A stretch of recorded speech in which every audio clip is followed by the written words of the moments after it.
중에 제일은 사랑이라 그 중에 제일은 사랑이라.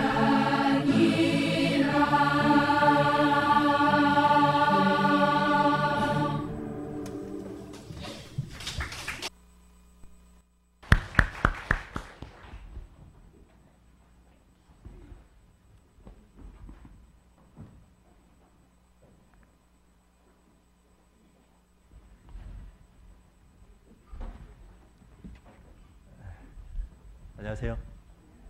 네. 오늘 우리 중고등부 형제 자매들이 찬양을 해주셨는데요. 그 산악 회원들이 좋아하는 찬양이 있대요. 뭔지 아세요? 모르죠? 태산을 넘어 험곡을 가도 이걸 좋아한다고요. 변비로 고생하는 사람들이 부르는 찬양이 있다는데 힘써도 못하네. 또 며느리들이 좋아하는 찬양도 있다고 하네요. 뭔가 봤더니 예수가 함께 계시니 시험이 오나 겁없네. 중요한 것은 시어미가 오나 이해가시죠? 겁없다. 이런 찬양을 좋아한다는데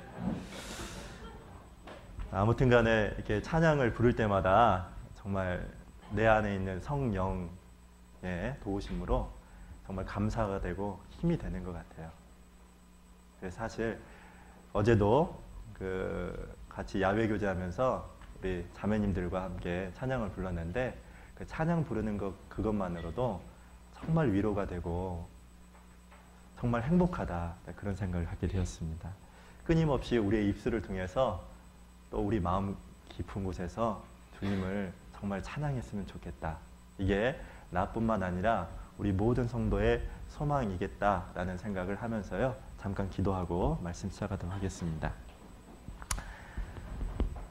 찬송과 영광을 받으시기에 합당하신 살아계신 하나님 감사합니다. 거짓된 것으로부터 썩어질 이 세상으로부터 구별해 주셔서 저희가 하나님을 아버지라고 부르며 또한 주님의 돌보심 가운데 하나님께서 역사하시는 교회 안에서 지금까지 신앙을 유지할 수 있도록 돌봐주신 것도 감사합니다. 오늘 특별히 주의 날을 맞이하여서 우리 믿음의 식구들이 한 자리에 모여서 주님 앞에 섰습니다.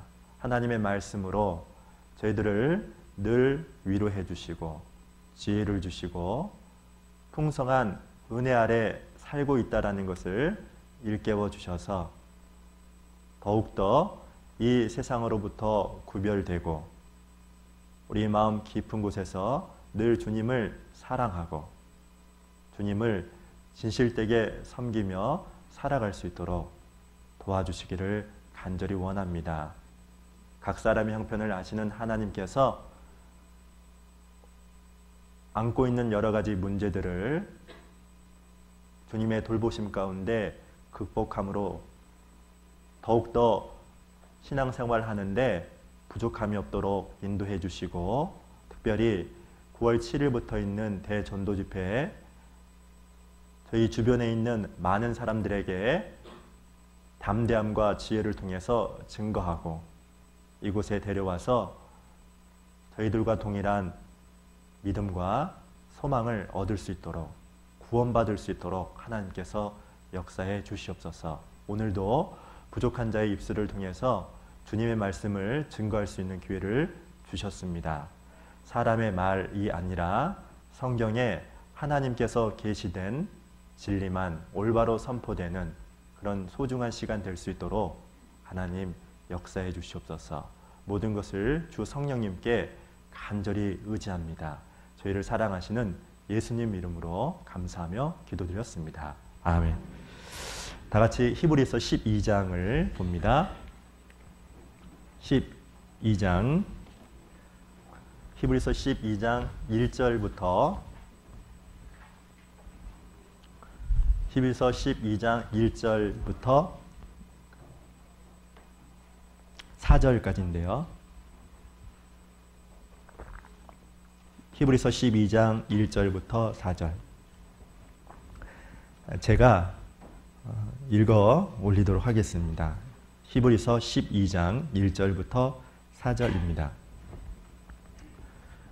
이러므로 우리에게 구름같이 둘러싼 허다한 증인들이 있으니 모든 무거운 것과 얽매기 쉬운 죄를 벗어버리고 인내로써 우리 앞에 당한 경주를 경주하며, 자, 여기서부터 2절부터 4절까지는 같이 읽겠습니다. 믿음의 주요 또 온전케 하시는 이인 예수를 바라보자. 저는 그 앞에 있는 즐거움을 위하여 십자가를 참으사 부끄러움을 개의치 아니하시더니 하나님 보좌 우편에 앉으셨느니라. 너희가 피곤하여 낙심치 않기 위하여 죄인들의 이같이 자기에게 거역한 일을 참으신 자를 생각하라. 너희가 죄와 싸우되 아직 피 흘리기까지는 대항치 아니하고. 됐습니다. 오늘은 이 본문 말씀을 통해서 신앙생활에 있어서 우리가 꼭 알고 마음에 새기고 실천해야 될 중요한 진리를 잠깐 살펴보겠습니다. 지난번에 제가 여러 번 반복해서 신앙의 공식을 언급하고 있었어요. 그게 무엇이냐면 삶이 예수님을 닮아가도록 하기 위해서는 두 가지가 필요하더라. 첫 번째는 동기, 자극이 있어야 되고, 동기 자극만 있는 것이 아니라 하나님의 말씀을 통해서 감동받고 감격을 받는 것만 필요한 것이 아니라 반드시 반복이라는 것이 필요하더라.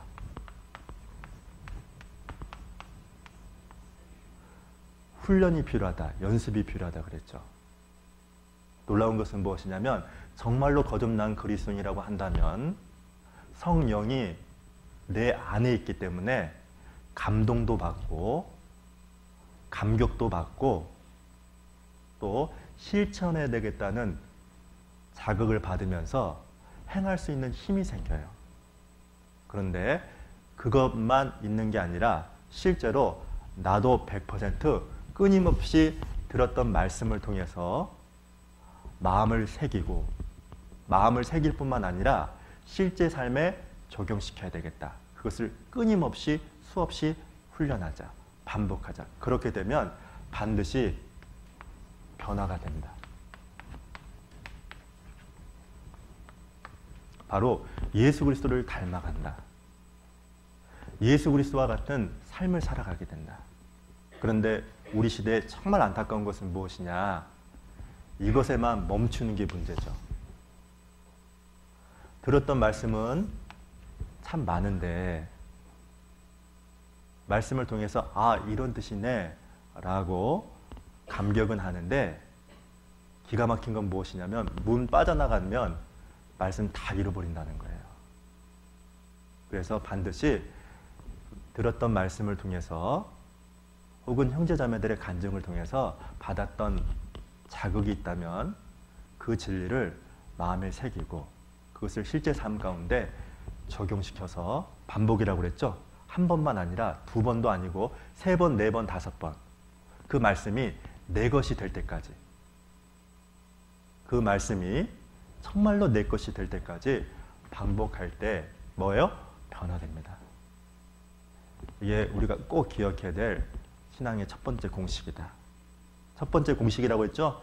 두 번째 공식도 있다는 거예요. 알았죠? 자, 오늘 말씀은 히브리서 12장 1절부터 4절 내용을 읽었습니다. 지금 이 본문 말씀을 보시면 1절에 이런 말씀이 있죠.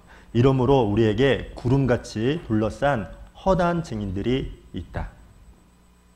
허다한 증인들이 있다라고 했는데 그 허다한 증인이 누구냐? 어디 있죠? 11장에 나와 있어요. 11장과 12장은 연결되어 있죠. 그래서 12장 1절에 이러므로 라는 말씀이 있었던 거예요. 연결되어 있다. 자, 여기 보시면 11장에 보시면 수많은 구약시대의 위인들이 나와 있죠. 아브라함도 나와 있고 아벨도 나와 있고 에녹도 나와 있고 모세도 나와 있고 다윗도 나와 있고 수많은 우리가 정말로 닮고 싶은 수많은 믿음의 선진들이 나와 있죠. 근데 중요한 게 있어요. 뭐가 중요하냐면, 소리가 들리는데 무슨 소리일까요? 보청기 소리죠? 예. 그냥 이해하세요. 예? 보청기 소리입니다. 우리는 안 들은 것처럼 생각하면 됩니다. 예? 근데 이 11장에 보시면 그 조정을 좀 해주시는 게 좋을 것 같은데요.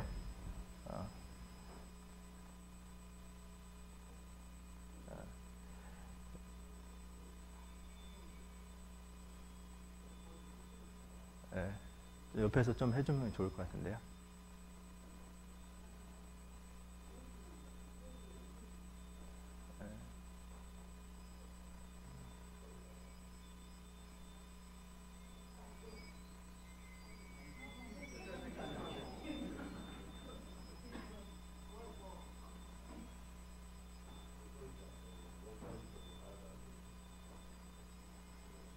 그냥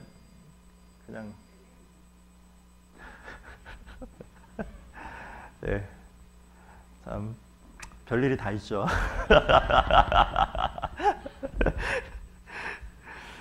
근데 믿음의 선진들이 히브리서 11장에 나와요. 근데 나온 이유가 있어요. 그들을 기념하기 위해서 나온 게 아니라 현재 우리에게 어떻게 살아가야 되는지 교훈하기 위해서 이 말씀이 기록된 거예요. 이해가시죠? 즉 아브라함을 기념하고 아브라함을 기억해라. 다윗을 기억해라. 그는 훌륭한 삶을 살았다. 그것 때문에 기록한 것이 아니라 그들의 삶을 통해서 현재 오늘 우리가 어떻게 살아야 되는지를 교훈하고 있다. 그런데 이들이 살아왔던 구약시대 수많은 위인들이 있는데 처했던 환경도 달랐고 그리고 그들이 안고 있었던 여러 가지 문제도 달랐고 성격도 달랐죠. 그런데 살아왔던 삶에 해법이 딱 하나 있어요. 그것이 무엇이냐면 믿음이다. 뭐라고요? 믿음이다. 그래서 히브리서 11장을 보시면 믿음이라는 말이 몇 번 반복되냐면 25번이 나와 있어요. 몇 번 나와 있다고요? 25번 나와 있다. 이 말은 무슨 뜻이냐? 여기 모인 모든 분들이 나름대로 문제를 안고 있을 거예요. 남들에게 말 못할. 어떤 문제는, 어떤 사람은 인간관계가 깨어져 있고, 어떤 분은 경제적인 어려움에 처해 있고, 어떤 분들은 육체의 질병이 있고, 남에게 절대로 말 못할 아픔과 어떤 수치를 안고 있다. 그렇다면 그 모든 것을 해결해 줄 수 있는 유일한 방법이 있다. 그것이 뭐다? 믿음이다. 지금 이걸 얘기하고 있는 거예요. 아셨죠? 그러니까 이 세상에서 우리가 어떻게 구약시대 믿음의 선진들이 올바른 신앙을 가졌던 방법이 믿음이었는데 너희도 동일하게 지금 너희들이 이름도 다르고 처한 환경도 다르고 안고 있는 문제가 다 다르지만 동일한 해법이 있는데 그것을 극복할 수 있는 해법이 있는데 그게 뭐다? 믿음이다. 믿음이다.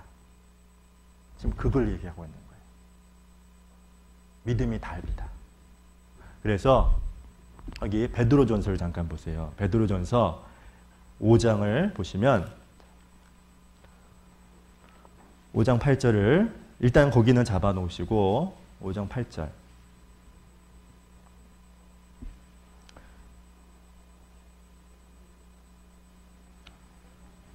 5장 8절을 제가 읽어볼게요. 5장 8절을 읽어보겠습니다. 근신하라 깨어라 너희 대적 마귀가 우는 사자같이 두루다니며 삼킬 자를 찾나니. 여기 보시니까 마귀가 우는 사자같이 두루다니며 삼킬 자를 찾는다 그랬죠. 그죠? 지금도 있다는 거 아세요? 지금도 여기 있을 거예요. 그런데 그 마귀를 대적할 수 있는 수단과 방법이 있어요. 그것이 무엇이냐면 9절이죠. 같이 한번 읽어보죠. 시작. 너희는 믿음을 굳게 하여 저를 대적하라. 이는 세상에 있는 너희 형제들도 동일한 고난을 당하는 줄을 알미니라. 저를 대적하라. 우리가 어떻게 마귀와 싸울 수 있어요? 마귀를 어떻게 우리가 대적해서 물리칠 수가 있겠어요? 불가능하죠. 근데 놀라운 것은 무엇이냐면 우리에게 대적하고 마귀를 물리칠 수 있는 수단, 방법을 줬다. 그것이 무엇이냐? 믿음이다. 믿음을 굳게 하여 저를 대적하라. 여러분, 세상에 많은 위인전들이 있어요. 읽어보셨죠? 최근에 읽었던 위인전 중에 저는 방기문, 그 다음에 안철수, 5년 전에 읽었던 것 같아요. 거의 그때는 안 읽어봤는데, 근데 그들의 책들을 읽어보면 그들이 했던 훌륭한 일들이 나와요. 그죠? 근데 구약시대의 믿음의 선진들의 이야기를 읽어보면 여러분, 아브라함의 훌륭했던 점이 나타나는 게 아니라 모세가 훌륭하게 했던 역사가 나타나는 게 아니라 하나님이 그들을 통해서 했던 역사가 나타나요. 이해가시죠? 그러니까 믿음의 선진들이 했던 일보다도 믿음의 선진들을 통해서 하나님이 했던 역사가 나타나요. 근데 그 역사가 무엇을 통해서 나타났다? 믿음이더라. 뭐라고요? 믿음이다. 그래서 이러므로 라는 말씀이 있는 겁니다. 그런데 여기 보시면 이러므로 우리에게, 자, 본문으로 다시 가시면요, 이런 말씀이 있죠. 본문으로 가시면, 자, 12장에 보시면 이런 말씀이 있어요. 이러므로 우리에게 구름같이 둘러싼 허다한 증인들이 있으니, 여기 보니까 증인들이 있다라고 나와요. 구름같이 둘러싼 허다한 증인들이 있다. 놀라운 것은 무엇이냐면 제가 이 증인이라는 말을 듣고 깜짝 놀랐어요. 왜냐하면 이 증인이라는 말 자체가 순교자 이런 뜻이더라고요.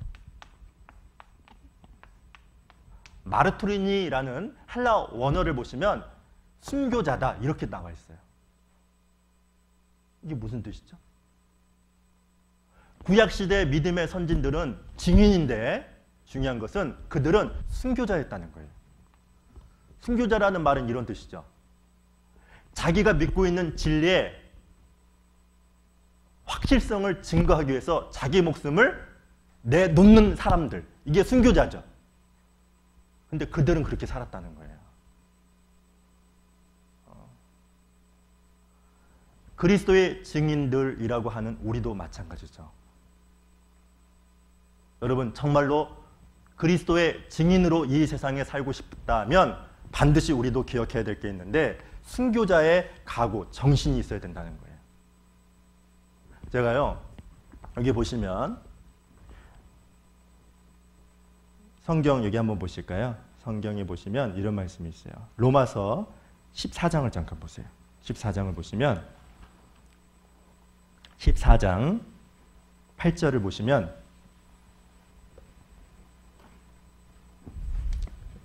(14장 8절)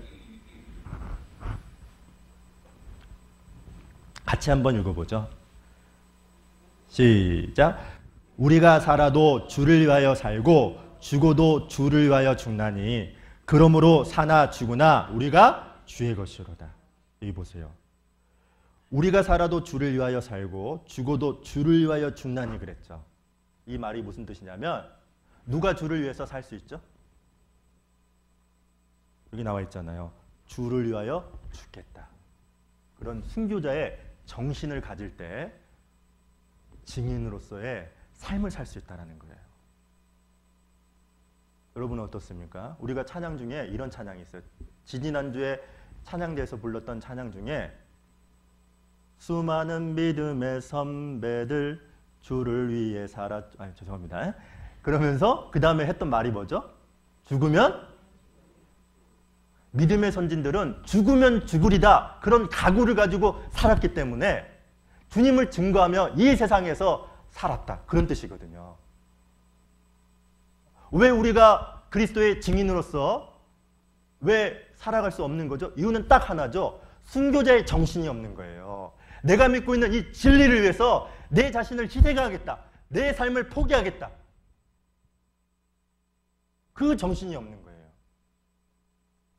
여러분, 기독교 역사 2000년을 보면은 순교자가 약 7천만 명입니다. 어떤 경우는 이런 경우가 있었대요. 진리를 포기하면 살려주겠다. 진리를 포기하면 네가 갖고 있는 재산 도로 주겠다. 그럼에도 불구하고 그들은 진리 되시는 예수님을 포기하지 않았어요. 그들의 회오를 거절하고 기꺼이 죽음을 선택했다는 거 아십니까?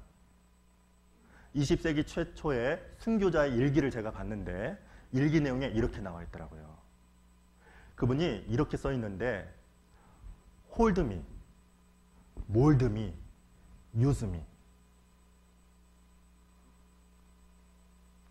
제가 써놓겠습니다. 발음이 별로 안 좋아가지고요. hold me, 나를 안아주세요. mold me, 나를 변화시켜주세요.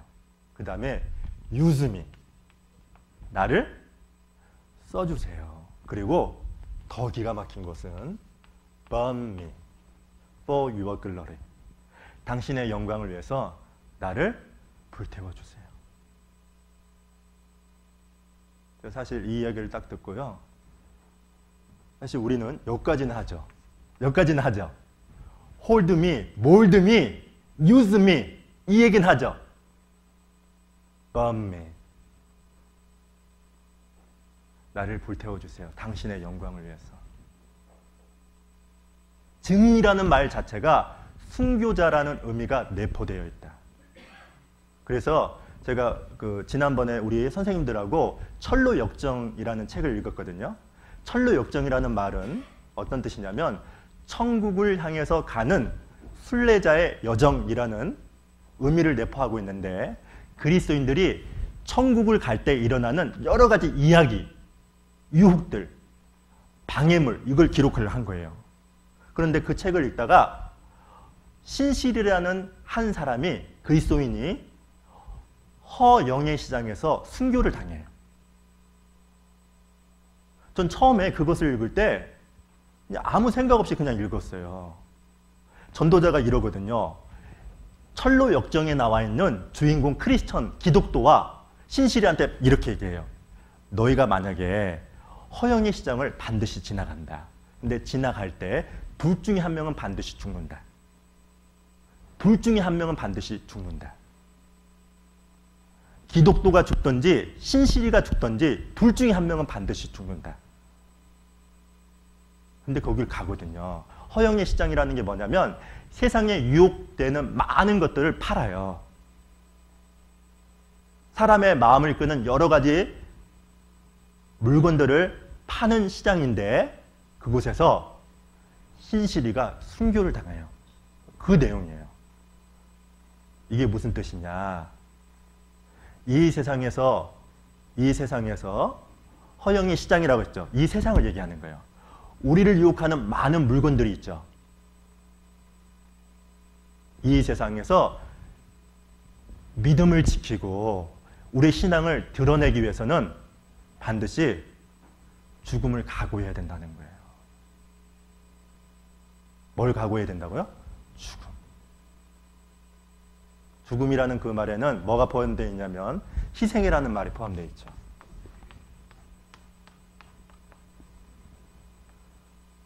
이 세상에 우리의 믿음을 드러내기 위해서, 우리의 신앙을 지키기 위해서는 반드시 필요한 게 있다. 희생이다. 포기다. 버리는 게 있어야 된다. 우리의 목숨까지도. 그 얘기예요. 그래서 우리가 주를 위하여 살고 주를 위하여 죽나니 그랬죠. 주를 위하여 어떻게 살 수 있습니까? 주를 위하여 죽을 수 있는 각오, 순교자의 정신을 갖고 있을 때 실제 증인의 삶을 살 수 있더라.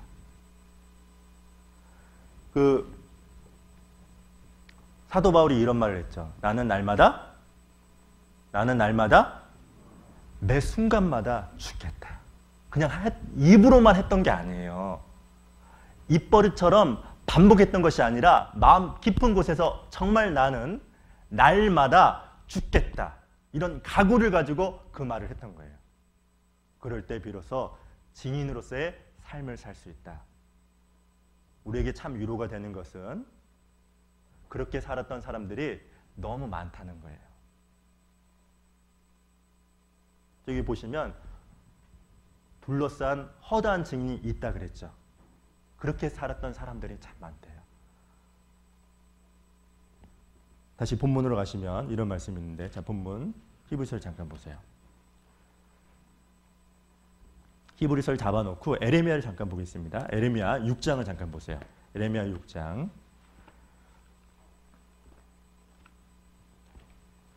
16절입니다.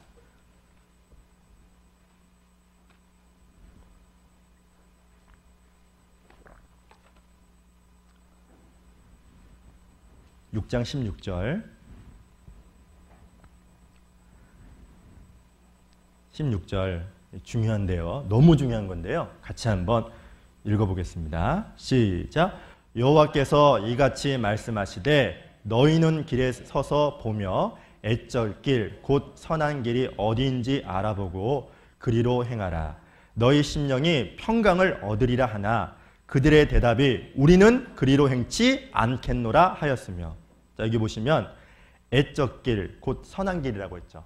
애쩔 길 선한 길이라는 말은 무슨 뜻이냐면 히브리서 11장에 나와 있는 믿음의 선진들이 갔던 길을 얘기해요. 수많은 구약의 위인들이 갔던 그 길. 그런데 그 길이 어디인지 뭐라고 했죠? 알아보고 그랬죠. 동그라미 쳤으면 좋겠어요. 알아보고 그리고 뭐라고요? 행하라. 알아보고 행하라. 제가 그 철로육정 읽다가 정말 제가 놀랬던 것은 무엇이냐면 마지막 장면에서 이 기독도라는 사람과 그리고 신실이가 허영의 시장에서 순교했다고 했죠. 순교 당하고 나서 소막이라는 사람이 구원을 받았어요. 그러니까 아까 얘기했던 것처럼 신실이라는 이 친구가 실제 순교를 당하니까 허영의 시장에서 소막이라는 사람이 구원을 받아요. 순교를 통해서 이 사람이 구원을 받은 거죠. 거듭났죠. 근데 이 소망이와 그 책의 주인공인 기독도가 예루살렘 성 천국에 갔어요. 갔는데 마지막 장면에 뭐가 나오냐면 어떤 사람이 실제로 예루살렘 성에 도착을 했는데 이 사람이 천국에 가지 못하고 결박을 받아서 지옥으로 뚝 떨어지는 장면이 나와 있더라고요. 저는 처음에 어떻게 그런 일이 있지? 알고 봤더니 그 사람의 이름이 뭐냐? 무지였어요. 뭐라고요? 무지인 거예요. 기가 막히죠? 여기 보세요. 어디인지 알아보고 그랬죠. 우리가 갔던 길, 우리는 좁은 길을 가고 있죠. 좁은 문을 통과해서 좁은 길을 가고 있는데 그 길은 우리만 가는 길이 아니었어요. 믿음의 선진들이 갔던 그 길을 우리도 지금 가고 있는 거예요. 근데 그 길이 내가 가고 있는 길과 그 선한 길이 맞는지 뭐라고요? 알아보라는 거예요. 정말 알아봐야 돼요. 가는 길이 다르면 가는 곳도 달라요. 내가 지금 믿고 있는 이 신앙이 정말로 성경에서 말하는 구약시대에 말했던 그 믿음의 선진들이 가는 길을 가고 있느냐?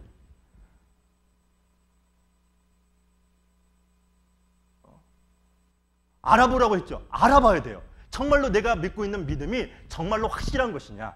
그리고 행해야죠.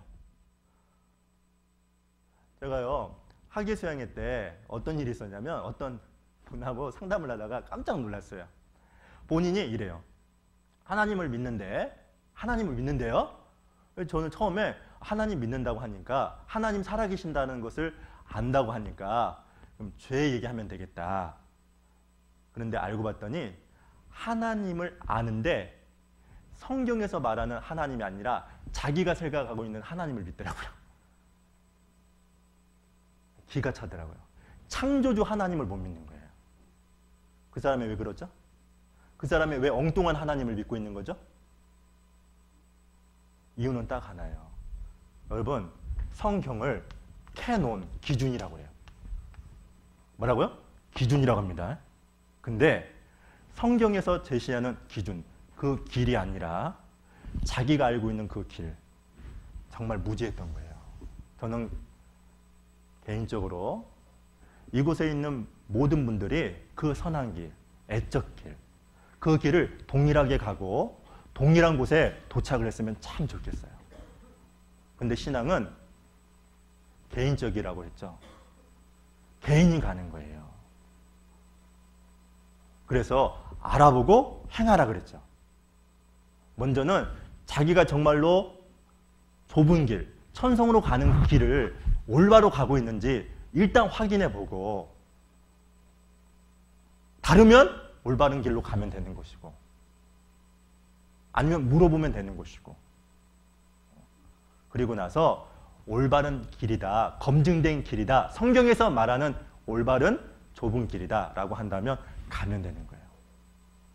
그런데 안타까운 것은 무엇이냐면 이 무지처럼 말씀에는 별로 관심 없고 자기만 열심히 하는 사람들, 종교인이죠. 그래서 행여나 이 무지와 같은 사람들이 있을까 정말 염려가 돼요.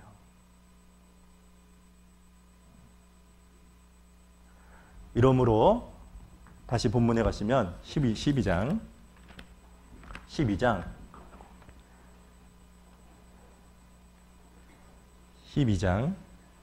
아까 거기는 그냥 잡아 놓으시면 될 것 같습니다. 12장 1절을 보시면, 자, 읽겠습니다. 제가 읽겠습니다. 이러므로 우리에게 구름같이 둘러싼 허다한 증인들이 있으니, 자, 허다한 증인이 있다 그랬죠. 그러면서 신앙생활이라는 게 뭐냐라는 것을 세 가지로 언급하고 있는데, 1절 모든 무거운 것과 얽매이기 쉬운 죄를 벗어버리고, 그 신앙은 첫 출발점이 뭐다? 벗어버리는 것이다. 그죠? 그리고 두 번째, 인내로서 우리 앞에 당한 경주를 경주하며, 신앙은 경주하는 것과 같다. 그리고 세 번째, 믿음의 주요 온전케 하신 예수를 바라보자. 3절에 후반부에 이같이 자기에게 거역한 일을 참으신 자를 뭐라고요? 생각하라. 세 가지입니다. 그러니까 이 본문에서 언급하고 있는 신앙의 핵심이 뭐냐? 세 가지인데, 첫 번째는 벗어버려라. 그리고 두 번째는 신앙은 뭐와 같다? 경주와 같은 것이고, 세 번째는 신앙이라는 것은 예수를 바라보고 예수를 생각하는 거다. 이 세 가지를 중심으로 해서 신앙의 중요한 진리를 배울까 합니다. 일단 첫 번째는 뭐라고요? 무거운 것과 얽매이기 쉬운 죄를 벗어버리고,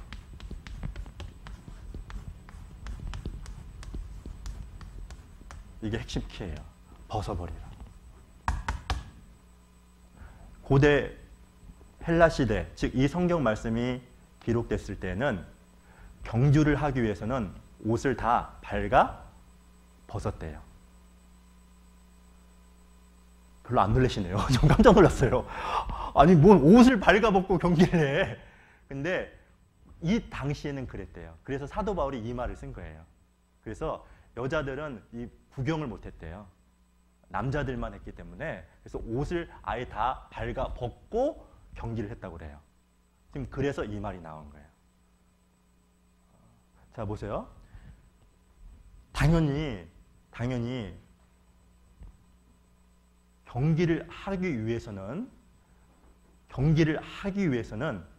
평상복을 벗고 경기복을 입어야 되죠. 그래 안 그래요? 아니, 전투를 하는 군인이 전투하기 위해서는 일단 평상복을 벗고 전투복을 입어야 되죠. 그죠? 그런 것처럼 히브리서 기자는 어떤 이야기를 하고 있냐면, 신앙의 경주를 올바로 하기 위해서는 일단 벗어라.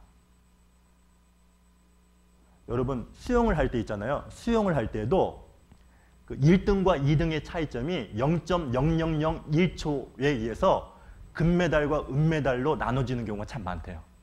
그래서 수영 선수들이 심지어는 이 털 있죠. 경기 전에는 이 털까지 다 밀어버린대요. 특수하게 마친 그 수영복을 입고 머리부터 밑에까지 털을 다 밀어버린대요. 이유는 딱 하나예요. 금메달 따기 위해서 그렇죠. 그런 것처럼 신앙의 올바른 경주를 끝까지 마치기 위해서는 첫 번째, 무거운 것과 얽매기 쉬운 죄를 벗어 버리는 것부터 시작된다는 거예요.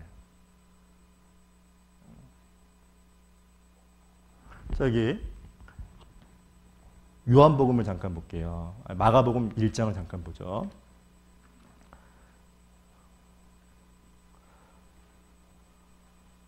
마가복음 1장에 보시면 신앙의 경주를 끝까지 완성했던 사람이 한 명 나와요. 끝까지 주님 앞에서 충성된 삶을 살다가 죽은 사람이 나오는데 이 사람이 어떤 옷을 입었느냐. 마가복음 1장 6절이에요. 같이 읽어볼까요? 시작. 요한은 약대털을 입고 허리에 가죽띠를 띠고 메뚜기와 석청을 먹더라. 무슨 얘기냐? 벗어버리고 그랬죠. 경주를 하기 위해서 최적의 옷을 입으라는 또 다른 표현인데 세례 요한은 심플 라이프였어요. 삶 자체가 단순했다는 거예요. 약대털을 입고 뭘 먹었다고요? 뭘 먹었다고요? 메뚜기와 석청만 먹었대요. 단순했죠. 단순했죠. 신앙의 경주를 끝까지 올바로 하기 위해서는 반드시 삶 자체가 단순해야 돼요. 무거운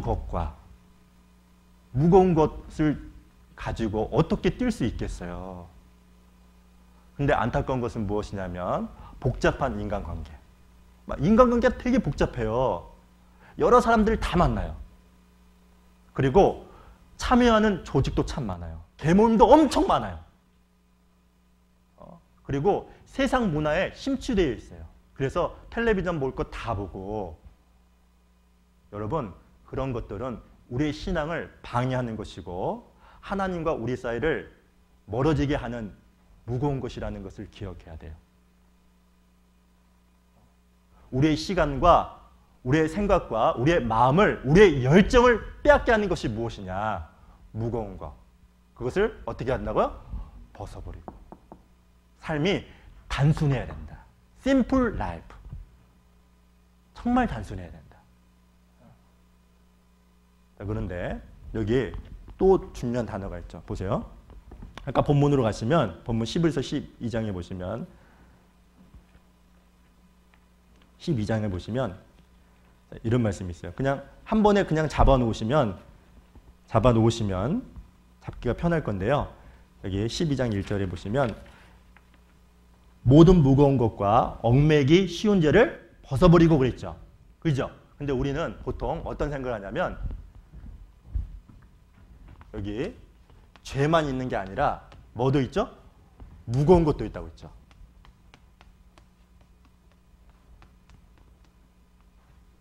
무거운 것과 얽매기 쉬운 죄를 언급하고 있죠. 이것을 벗어버리고라고 했는데 최적의 옷을 입는 것이 필요한데 이게 심플 라이프인데 누가복음 21장을 보시면 누가복음 21장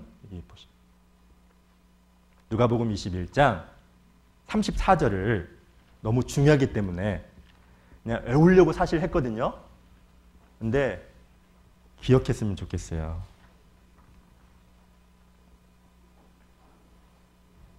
누가복음 21장 34절 같이 읽어보겠습니다. 시작. 너희는 스스로 조심하라. 그렇지 않으면 방탕함과 술 취함과 생활의 염려로 마음이 둔하여지고 뜻밖의 그 날이 덕과 같이 너에게 임하리라. 마지막 때 그리스도인에게 했던 말이죠. 조심하라. 스스로 조심하라. 그렇지 않으면 방탕함과 술 취함과 생활의 염려로 마음이 둔해진다. 방탕함, 술 취함 이런 것은 경계하죠. 설마 술 마시고 술주정 부리는 분은 없죠. 그러겠죠. 세상에 방탕하면서 사는 사람은 없겠죠. 근데 그리스도인들이 마음이 둔해지는, 조심하지 않아서 반복되어서 시간과 열정을 빼앗기는, 그래서 마음이 묻어지는 가장 큰 무거운 것이 뭔지 아세요? 여기 나와 있죠. 생활의 염려예요. 생활의 염려. 저는요, 빌립보서 3장에 보시면 사도 바울은 자기가 가지고 있는 무거운 것을 다 버렸대요. 자기가 가지고 있는 유익한 것을 다 배설물로 여겼대요. 저는 깜짝 놀랐어요. 왜 놀라게 됐냐면, 무엇을 배설물로 여겼냐면, 우리 시대로 말하면 자기가 갖고 있었던 뛰어난 지식, 그리고 최고의 학문, 그리고 영광스러운 그 가문을 배설물로 여겼대요. 왜 그런지 아세요? 신앙의 경주를 하기 위해서 세상 사람들이 볼 때 유익했던 것조차도 뭐로 여겼냐? 신앙의 경주 하는데 무거운 방해가 되기 때문에 그것조차도 뭐로 여겼다? 배설물로 여겼대요. 배설물로 여겼다.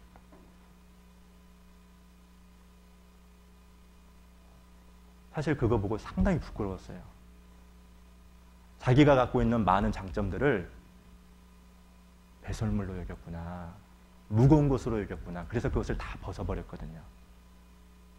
근데 무거운 것, 그 다음에 얽매기 쉬운 죄라고 했는데, 여기 얽매기 쉽다라는 말이 원어로 보면 무슨 뜻이냐면 쉽게 유혹받는, 쉽게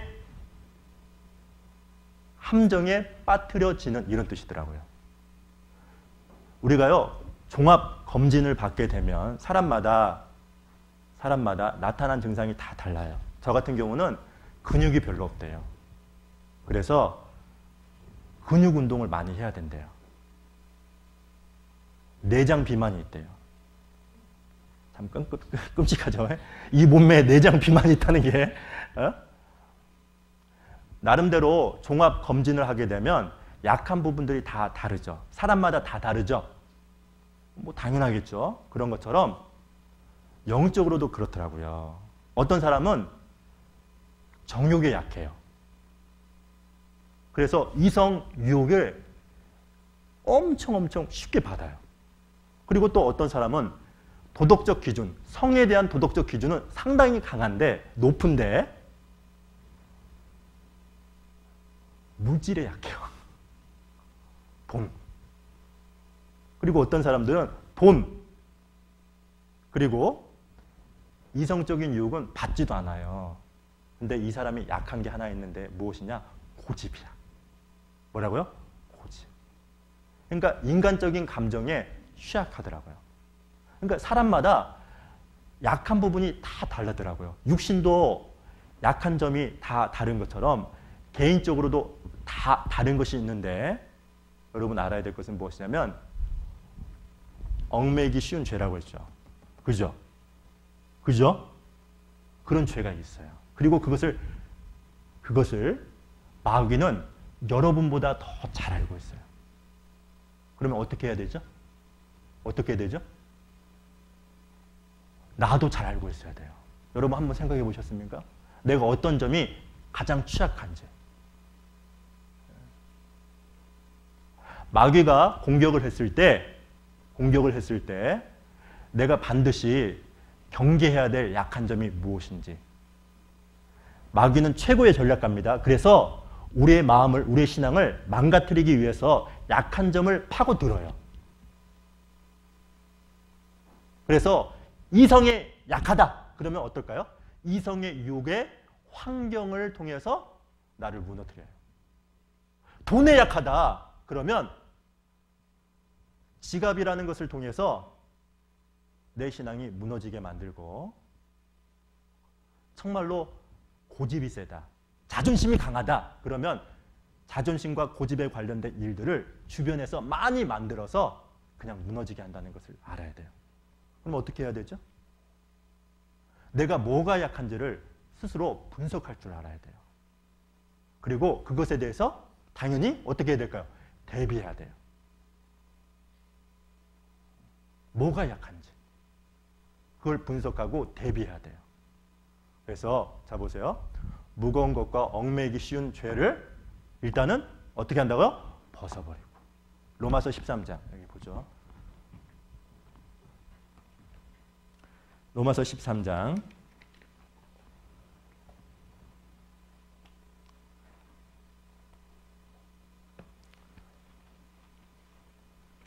로마서 13장 12절입니다. 13장 12절을 같이 읽어보겠습니다. 시작. 낮에와 같이 단정히 하고 방탕과 술 아니죠. 12절이죠. 네, 13장 12절입니다. 13절이 아니고 절 따라서 하지 마세요. 성경 따라서 하세요. 자, 13장 12절. 저 따라서 하면 큰일 납니다. 네, 성경 따라서 하시면 됩니다. 자, 13장 12절 같이 읽죠. 시작. 밤이 깊고 낮이 가까웠으니 그러므로 우리가 어둠의 일을 벗고 빛의 갑옷을 입자. 자, 12절 내용은 마지막 시대의 그리스도인들에게 두 가지 해야 된다. 두 가지가 뭐냐? 벗고 입자. 뭐라고요? 벗고 입자. 그래서 골로새서 3장 8절에 보면 이제는 너희가 이 모든 것을 벗어버리라. 곧 분과 악의와 회방과 너희 입에 부끄러운 말이라. 그것을 벗어버려라. 그래서 신앙은 일단 벗는 것부터 시작된다. 전투복을 입기 위해서는 일단 평상복을 어떻게 되죠? 벗어야 된다고 그랬죠. 마찬가지죠. 일단은 올바른 신앙의 경주를 하기 위해서는 벗는 것부터 시작된다. 그리고 두 번째는 자 12장에 보시면 히브리서 12장에 보시면 두 번째가 나와 있어요. 인내로서 그 다음에 뭐라고 나와 있죠? 인내로서 뭐라고 나와 있죠? 경주하며 그랬어요. 지금 이 말은 히브리서 기자가 신앙은 뭐와 같다? 경주와 같다라는 것을 지금 비유한 겁니다. 근데 여러분 보세요. 경주하기 위해서는 목표 지점이 있죠. 그 목표 지점을 향해서 어떻게 해야 되죠? 끝까지 달려야 되겠죠. 그럼 당연한 거죠. 그러니까 지금 이 히브리서 기자는 당시에 유행했던 경기를 통해서 신앙생활이 뭔지를 쉽게 설명을 한 거예요. 우리가 지금도 이해가 되는 거예요. 마치 신앙은 경주와 같기 때문에 한 번 열심히 달리는 것이 아니라 언제까지 달리냐? 목표 지점까지 끝까지 달리는 거예요. 그 끝까지가 어디죠? 주님 오시는 날까지 끝까지 달리는 거예요. 당연하지 않겠어요? 안타까운 것은 무엇이냐면 한때 열심히 달리는 사람이 있었어요. 제가 철로역정을 보고 더 교훈받았던 내용 중에 하나가 무엇이냐면 어떤 사람이 이렇게 그 감옥에 스스로 자포자기라는 철장에 앉아가지고 자기를 저주하면서 있는 장면이 나오거든요. 그래서 그 기독도가 그 사람을 보고 그래요. 당신 여기 왜 있습니까? 당신의 이름이 무엇입니까? 그랬더니 그 친구가 이런 말을 해요. 자기는 한때는 열심히 살았대요.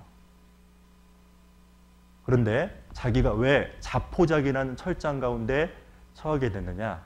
이런 말이 있더라고요. 제가 그대로 읽어볼게요. 뭐라고 써있냐면 늘 조심하고 성실하게 살지 못했어요. 늘 조심하고 성실하게 살지 못했어요. 욕망이 이끄는 대로 정신없이 살았어요. 그래서 이렇게 되었어요. 그리스도인에게 있어서 신앙의 최고 위기가 무엇인지 아세요? 자신감이에요. 뭐라고요? 자신감. 그래서 중요한 것은 무엇이냐? 경주는 끝까지 목표가 있다고 했죠. 끝까지 달리는 거죠.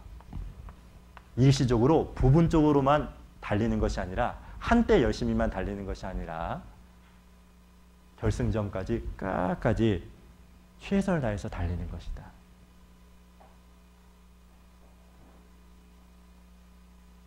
이걸 알아야 됩니다.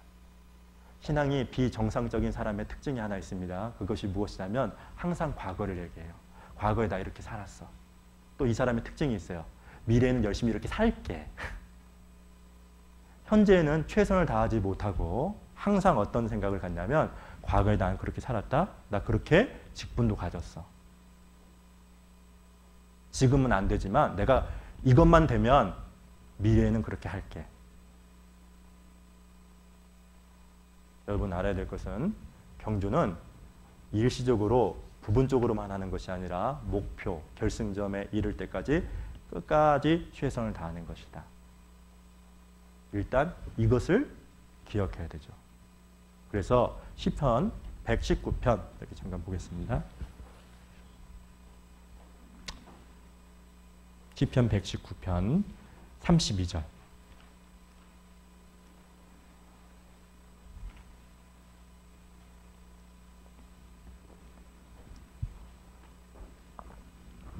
(32절을) 제가 읽겠습니다. 주께서 내 마음을 넓히시오면 내가 주의 계명의 길로 달려가리이다. 달려가야 되는데 33절 같이 읽겠습니다. 여호와여 주의 율례의 도를 내게 가르치소서. 내가 끝까지 뭐라고요? 끝까지죠. 끝까지죠. 중요한 건 끝까지예요.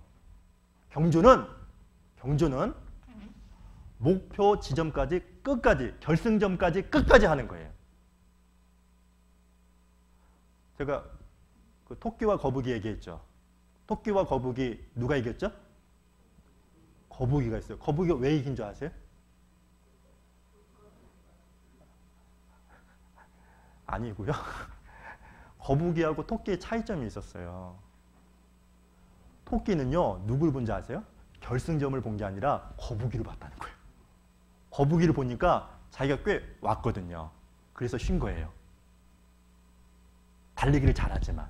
근데 거북이는 어땠냐면 토끼를 안 보고 뭘 봤죠? 결승점을 본 거예요. 생각해 보세요. 만약에 거북이가 토끼를 봤다고 생각해 보세요. 어땠을까요? 자포자기 하겠죠? 달리고 싶은 충동마저도 잃어버렸을 거예요. 근데 토끼를 본 것이 아니라 결승점, 목표 지점을 봤다는 거예요.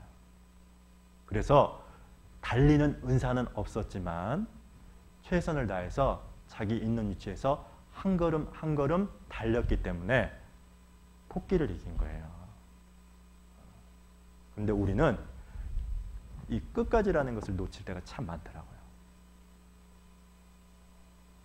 그리고 두 번째, 경주는 어떻게 하냐면 법대로 하는 거죠. 규칙대로 하는 거죠. 자, 디모데후서를 잠깐 보시겠습니다. 디모데후서 2장 5절을 보겠습니다.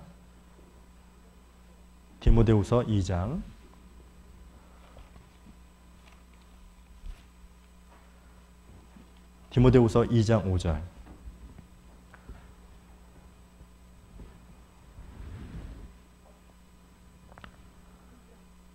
디모데후서 2장 5절입니다. 같이 읽겠습니다. 경계하는 자가 법대로 경계하지 아니하면 면류관을 얻지 못할 것이며. 당연하죠. 1등을 했어요. 1등을 했는데 도착하자마자 자격 박탈됐어요. 알고 봤더니 왜 그렇죠? 규칙을 어겼어요. 코스 안에서 달려야 되는데 코스를 벗어난 거죠. 그러니까 당연히 1등이 취소가 된 거죠. 저 보세요, 그냥. 네, 괜찮습니다. 그런 것처럼 경기를 할 때도 열심히 뜨는 것보다 더 중요한 것은 무엇이냐면 규칙대로 하는 겁니다. 말씀대로, 하나님 방법대로 신앙생활 하는 게 중요해요. 어떤 사람들은요, 열심히 희생하고 봉사합니다. 그런데 희생하면 봉사할수록 신앙이 망가지는 사람이 있고 아무런 변화가 없는 분들이 있어요. 왜 그런지 아세요? 법대로 하지 않는 거예요. 말씀대로 하지 않는 거예요. 그러니까 열심히는 하거든요. 그러면 야, 꽤 하는데? 이렇게 생각하는데 1년이 지나고 2년이 지나도 아무런 변화가 없는 거예요. 이유가 뭐냐? 법대로 하지 않는 거예요. 하나님 방법대로 하지 않고 자기 열심대로만 하는 거예요. 여러분 그러면 어떤지 아세요? 신앙 그냥 망가져요. 신앙 망가져요.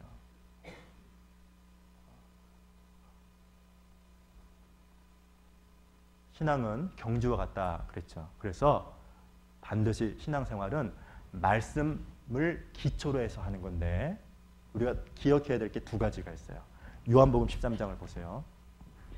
요한복음 13장에 보시면 꼭 기억해야 돼. 13장 34절에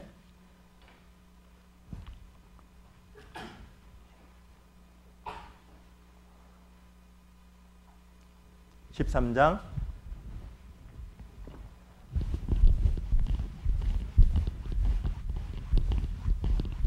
34절. 이거 너무나 중요한 말씀인데 큰 목소리로 중요하기 때문에요. 같이 읽어보겠습니다. 새 계명을 너에게 주노니 서로 사랑하라. 내가 너희를 사랑한 것 같이 너희도 서로 사랑하라. 새 계명을 주셨다고 그랬죠. 새로운 계명. 거듭난 구원받은 그리스도인들에게 새로운 계명을 주셨어요. 반드시 지켜야 될 계명이 있죠. 딱 하나죠. 뭐라고요? 서로 사랑하라. 이건 다 알고 있어요. 서로 사랑하라. 예수님이 준 계명이다. 근데 우리가 법대로 경계해야 된다고 했죠. 그죠? 그 법이 뭐죠? 내가 너희를 사랑한 것 같이. 주의 사랑을 근거로 해서 바탕으로 해서 사랑하라는 거예요. 무슨 얘기냐면 서로 사랑할 수 있는 힘을 무엇을 통해서 내가 공급받느냐? 주의 사랑이라는 거예요. 그래서 주의 사랑 가운데 서로 사랑할 수 있는 힘과 지혜를 얻을 수 있는 거예요. 근데 안타까운 것은 무엇이냐면 이게 없어요. 이게 사라지고 이것만 하는 분이 있어요. 한마디로 표현하면 봉사하고 자기 열심을 가지고 나름대로 최선을 다해요. 그런데 하나님의 법대로 해야 된다고 했죠. 하나님의 법대로, 하나님의 방법대로. 이게 빠졌어요. 내가 너희를 사랑한 것 같이 너희도 서로 사랑하라. 내가 이렇게 제가 저번에 여기 왔더니 여기 안에 성경책이 좋은 성경책이 하나 있더라고요. 호크마 성경이더라고요. 그래서 제가 호크마 성경을 누가 여기다 놓았을까? 청년들은 아닐까? 좋은 성경인데. 근데 가끔씩 보면은 이렇게 교회 중에 성경책을 놓고 그냥 집에 가시는 분 있잖아요. 심지어는 성경책을 보니까 성경책이 파손된 성경책이 교회에 있더라고요. 근데 그래가지고 그 성경책의 한 부분이 그냥 찢겨져 나간 거예요. 그런 거 보면 참 마음이 아프죠.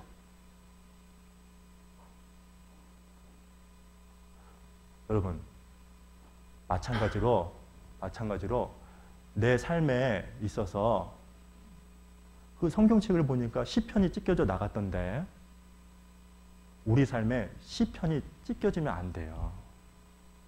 시편이 뭐죠? 감사라고 했죠. 찬양이죠. 왜 시편 기자가 감사하고 찬양할 수 있었죠? 이유는 딱 하나죠. 하나님의 은혜 아래 감사와 찬양이 있었던 거예요. 이게 시편 내용이잖아요. 우리의 삶에도 시편이 있어야 된다. 시편이 있어야 돼요. 근데 어떤 분들은 딱 보면 시편이 없어요. 그래서 항상 묵뚝뚝해요. 그냥 묵뚝뚝해요. 이랍니다. 그냥 자기 모습 그냥 그대로 사는 거예요. 그냥 본성대로 살아가는 거예요. 신앙이 힘을 가지고 항상 기뻐하라 그랬는데 주님의 명령이기 때문에 기뻐할 수 있는 힘이 우리 안에 내재되어 있기 때문에 기뻐하는 것이 아니라 그냥 본성대로 살아가는 거예요. 시편이 파손되어 있어요. 시편이 없어요. 그 사람의 삶 가운데. 안타깝죠. 신앙생활은 하나님의 법대로 하는 거예요. 하나님의 법대로. 자, 그런데 신앙은 경주와 같다 그랬죠. 그래서 경주라는 의미는 끝까지 해야 된다. 한 번만 잘하는 게 아니라 두 번만 잘하는 것이 아니라 어디 때까지? 끝까지. 결승점에 이를 때까지, 목표 지점에 이를 때까지 최선을 다하는 것이다. 그런데 그 앞에 보면 인내로서 경주하며 그랬죠. 중요한 건 인내라는 거예요.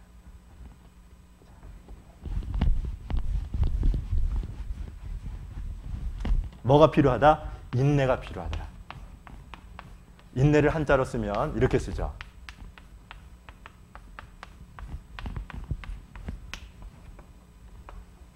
제가 영어만 잘하는 게 아니라 한자도 좀 합니다. 오해하면 안 됩니다. 아셨죠? 예전에 천자문을 많이 썼어요. 명심보감도 썼고 여러 가지 서적들을 많이 스스로 써봤는데 그래서 약간 좋은 거예요. 근데 여기 보시면 인내라는 말이 참 기가 막혀요. 왜 기가 막히냐? 원래 이 인자라는 말은 칼도 마음심자의 합성어죠. 그러니까 마음에 칼을 품어야 된다. 그리스도인들은 칼이 뭐죠? 하나님의 말씀이죠. 하나님의 약속이죠. 마음 중심에 하나님의 약속을 붙들고 내가 무슨 내냐? 내는 말, 이을, 이자 그리고 마디 촌자입니다. 한마디 한마디 이으면서 견디라는 거예요.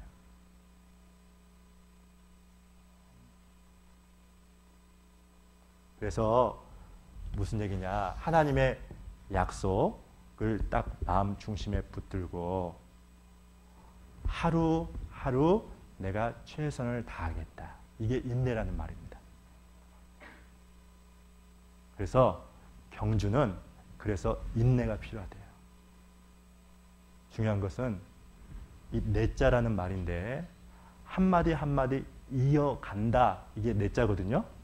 한마디 한마디 이어간다 그랬는데 하루하루 참아내면서 목표 지점에 이를 때까지 견뎌내는 것. 이게 인내입니다. 자, 그리고 자, 세 번째. 히브리서 12장을 잠깐 보죠. 네. 자, 오늘은 유난히 12장 2절.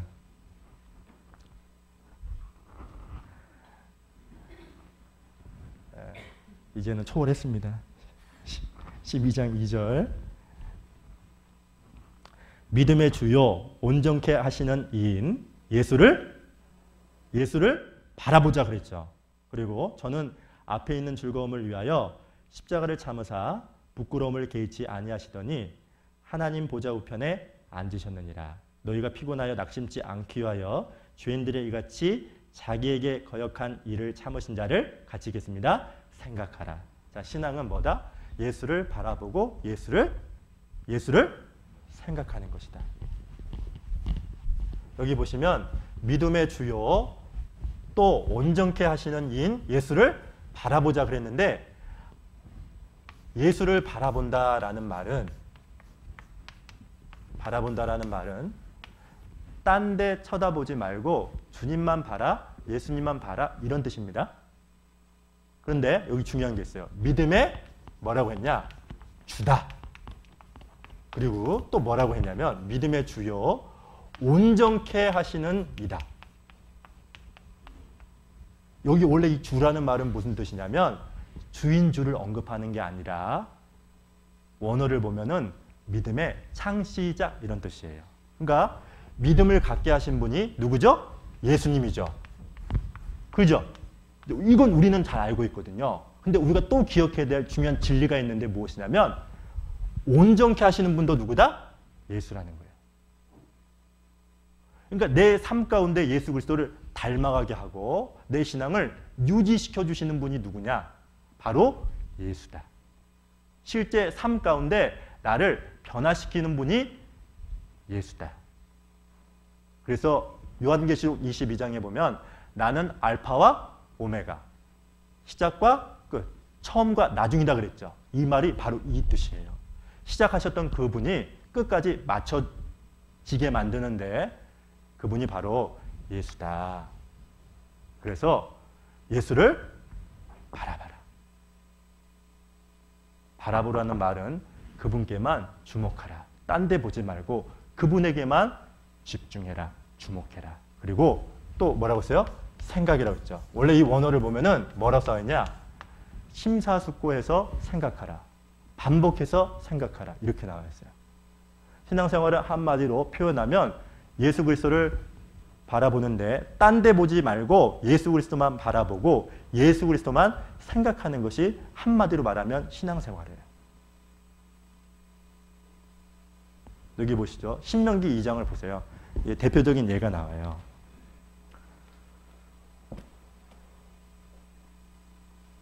신명기 2장을 보시면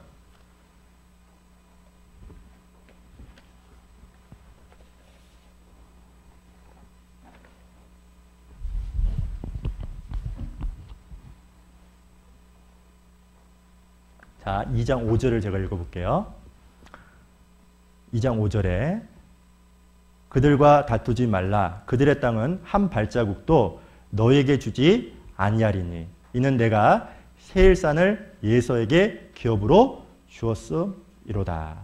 여기 보시면 세일산은 에서에게 주었으니까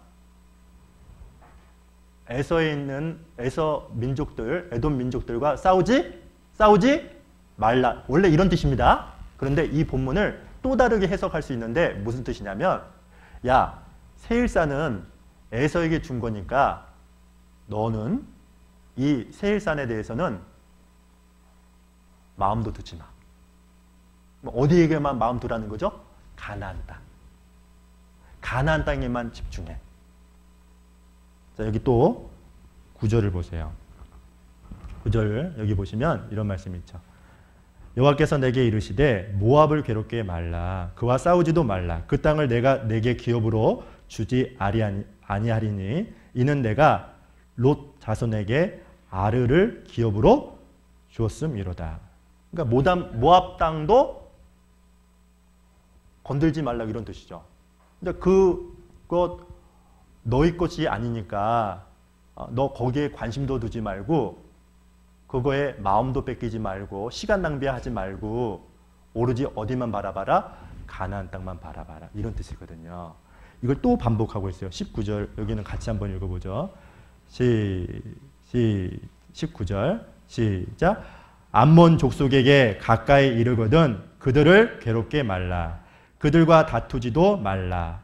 암몬 족속의 땅은 내가 내게 기업으로 주지 아니하리니 이는 내가 그것을 롯 자손에게 기업으로 주었음이로다. 그러니까 암몬 땅에도 관심 두지 말라 그랬죠. 그러면 관심을 이스라엘 백성들은 어디에게만 둬야 되죠? 가나안 땅이죠. 가나안 땅을 하나님이 주셨잖아요. 마찬가지예요. 신앙생활은 한마디로 말하면 뭐냐면 세상적인 거 다 포기하고 버리고 다 그것에 관심 두지 말고 누구만 바라보라? 예수님만 바라보는 거예요. 여러분 세상의 종교하고 기독교하고 다른 점이 하나 있어요. 많은 것이 있지만 세상의 종교는 하나같이 형식과 의식, 행동을 중요하게 여깁니다. 의식과 형식과 사람의 행동을 귀중하게 여깁니다. 아셨죠? 근데 기독교는 뭘 중요하게 여기죠? 예수님이에요. 예수님이란 인격체, 그분을 중요하게 여겨요. 그분을 중요하게 여기는 거예요. 그분과 올바른 관계, 친밀함을 유지하는 것이 바로 예수를 바라본다, 예수를 생각한다라는 의미예요. 그것이 신앙의 정말 뿌리가 되어야 돼요. 내 신앙에. 여러분, 민수기에 보면 이런 내용이 있죠. 이스라엘 백성들이 광야 생활 가운데 뱀에게 물려서 죽을 병에 걸렸어요. 그래서 뭐를 보고 살았죠? 놋뱀을 보고 살았죠? 놋뱀을 쳐다본 즉 살더라 이렇게 나와 있는데 그랬던 것처럼 우리가 놋뱀 대신 예수 그리스도를 통해서 우리가 구원을 받았어요. 그렇죠? 근데 생활의 구원도 누굴 바라봐야 되냐? 예수 그리스도를 바라보면서 이겨내는 거예요. 극복하는 거예요. 한마디로 표현하면 예수님과 친밀한 관계를 맺어야 된다는 거예요. 예수님과 사귐이 있어야 된다는 거예요. 그 인격체와. 히브리서 7장 여기 잠깐 보시겠습니다.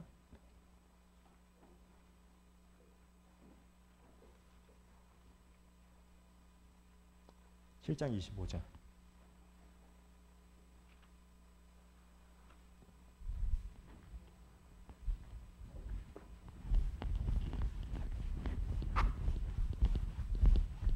자, 7장 25절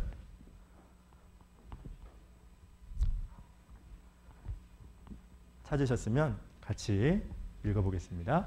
그러므로 자기를 힘입어 하나님께 나아가는 자들을 온전히 구원하실 수 있으니 이는 그가 항상 살아서 저희를 위하여 간구하심이니라. 여기 보니까 이 자기를 힘입어 그랬죠. 자기가 누구죠? 자기가 아닙니다. 아시죠? 옆에 있는 자기가 아니라 예수님을 얘기하는 거예요. 예수님을 힘입어 하나님께 나아가는 자들을 온전히 구원하실 수 있다. 여기 구원이라는 말은 영혼 구원을 얘기하는 것이 아니라 생활 구원, 몸의 구원까지 다 포함하는 거예요. 그럼 왜 그런 수 있느냐? 이유가 딱 하나 있죠. 이유는 그가 항상 살아서 저희를 위하여 간구하고 있다. 각자의 이름을 부르면서 끊임없이 중보의 기도를 하고 있다. 그래서 신앙생활은 한마디로 얘기하면 예수님과 친밀한 관계, 사귐 갖는 것이다. 그 힘을 가지고 죄와 싸울 수도 있는 것이고 그 힘을 가지고 무거운 것과 얽매이기 쉬운 죄를 벗어버릴 수 있는 거예요. 그 힘을 가지고 인내로서 끝까지 경주할 수 있는 거예요. 그래서 예수님과 인격적 관계를 맺는 것, 이것이 한마디로 얘기하면 뭐다? 신앙생활이다. 이것을 꼭 기억해야 됩니다. 근데 저는 예수를 바라보라 그랬죠. 왜 예수를 바라보라 그랬을까? 성경을 딱 보면요, 신약 성경 이렇게 쭉 읽어보면 님을 언급할 때 항상 어떻게 나왔냐면 이렇게 나와 있거든요. 예수만 나와 있는 게 아니라 예수만 나와 있는 게 아니라 예수만 나와 있는 게 아니에요. 예수 그리스도 혹은 주 예수 그리스도 항상 이렇게 같이 나와 있거든요. 근데 이 본문을 보시면 뭐만 나와 있죠? 이건 없고 뭐만 나와 있죠? 예수만 나와 있어요. 왜 예수만 나올까? 의도적이에요. 예수만 언급했던 이유는 예수님의 인성을 언급한 거예요. 인성이라는 말은 예수님이 사람이다. 사람이었다. 이 말이 무슨 뜻이죠? 이 땅에 하나님께서 오셨죠. 그리고 33년의 삶을 인간처럼 살았죠. 그리고 실제 죽음을 맞이했죠. 다른 말로 얘기하면 너희가 안고 있는 모든 거 나도 다 경험했어. 너 외롭니? 나도 외로움 경험해봤어. 너 상처 받았니? 나도 상처 받았어. 너 배고팠어? 나도 배고파봤어. 의도적인 거예요. 그래서 히브리서 2장을 보세요. 히브리서 2장 18절.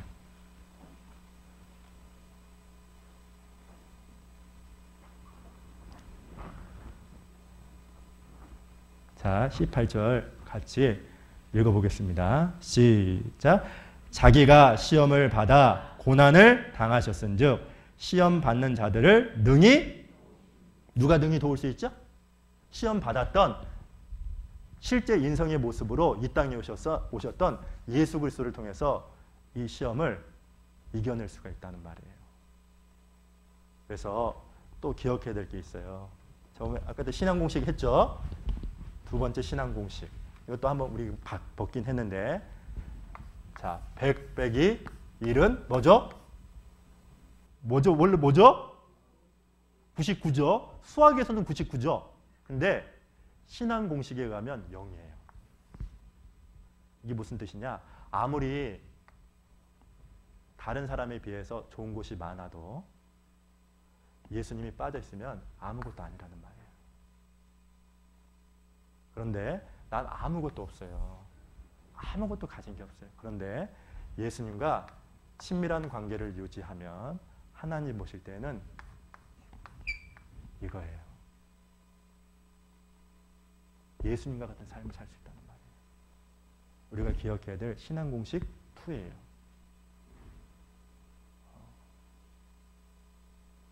그래서 자, 오늘 3가지 얘기했죠.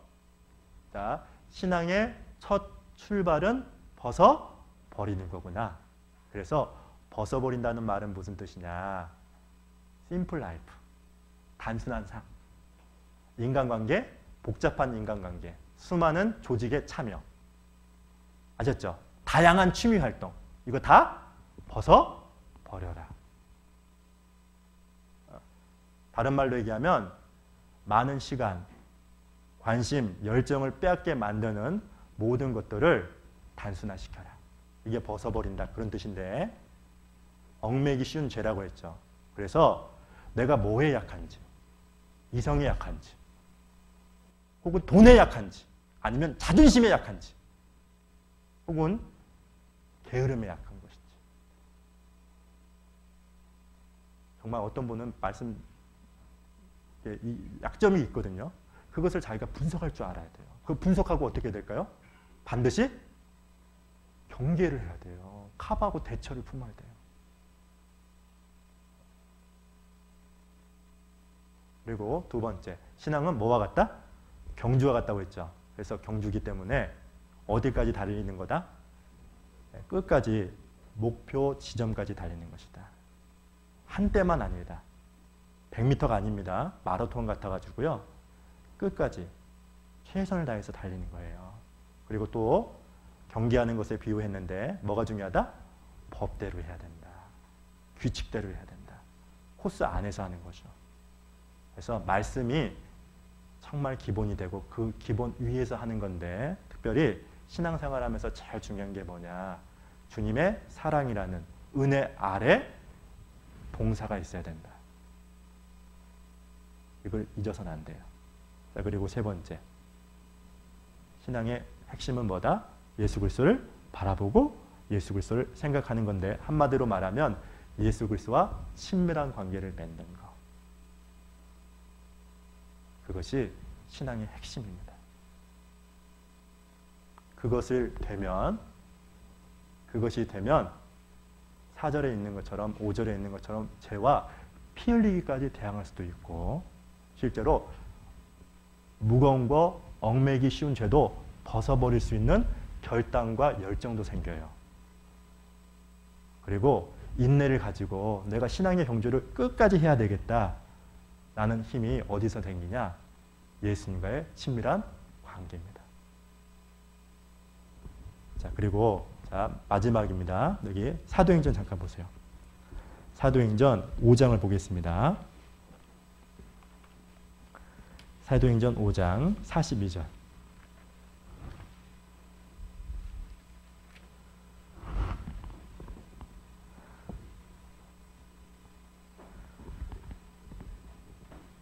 초대교회를 보시면 그 복음이 활발히 전해졌던 비결이 많이 나와 있어요. 그래서 사도행전을 읽어보면 어떻게 복음이 활발히 전해졌을까? 그리고 그런 관심을 가지고 성경을 읽게 되는데 그 비결이 5장 42절에 나와 있어요. 사도행전 5장 42절. 같이 읽어보겠습니다. 시작. 저희가 날마다 성전에 있든지 집에 있든지 예수는 그리스도라 가르치기와 전도하기를 쉬지 않았다는 게 중요해요. 제가 이 성경을 보고 영어 성경을 봤거든요. 영어 성경을 보니까 더 크게 교훈이 됐어요. 여보 성경에 보니까 이렇게 나와 있더라고요. Never stop. 절대로 멈춰서는 안 된다. 결코 멈춰서는 안 된다. 뭘 멈춰서는 안 된다는 거죠? 예수 그리스도를 가르치고 전하는 거, 그거 절대로 멈춰서 안 된다. 이게 비결이래요. 제가 왜 이 얘기를 하냐면 전도 집회 때 구원을 많이 받고 구원의 역사가 일어나는 것은 그때만 열심히 해서 되는 게 아니라는 거예요. 평소 때도 네버 스탑이라는 것을 늘 기억할 때, 평소 때 전도하는 것이 습관이 되면 실제로 초대교회의 복음의 역사가 많았던 것처럼 우리도 많아질 수 있어요.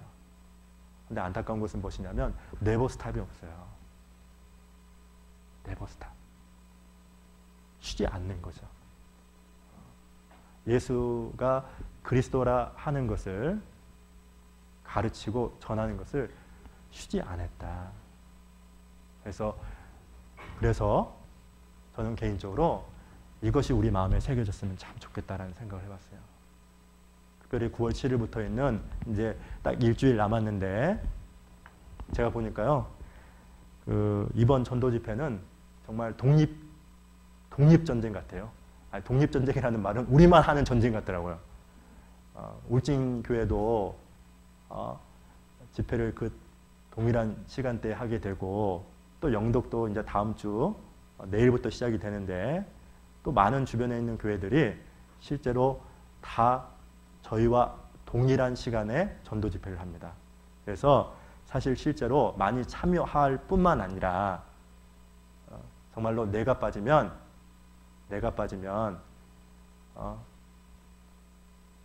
이 영적인 전쟁 지게 된다라는 각오를 딱 가지고 끝까지 참여해서, 아셨죠?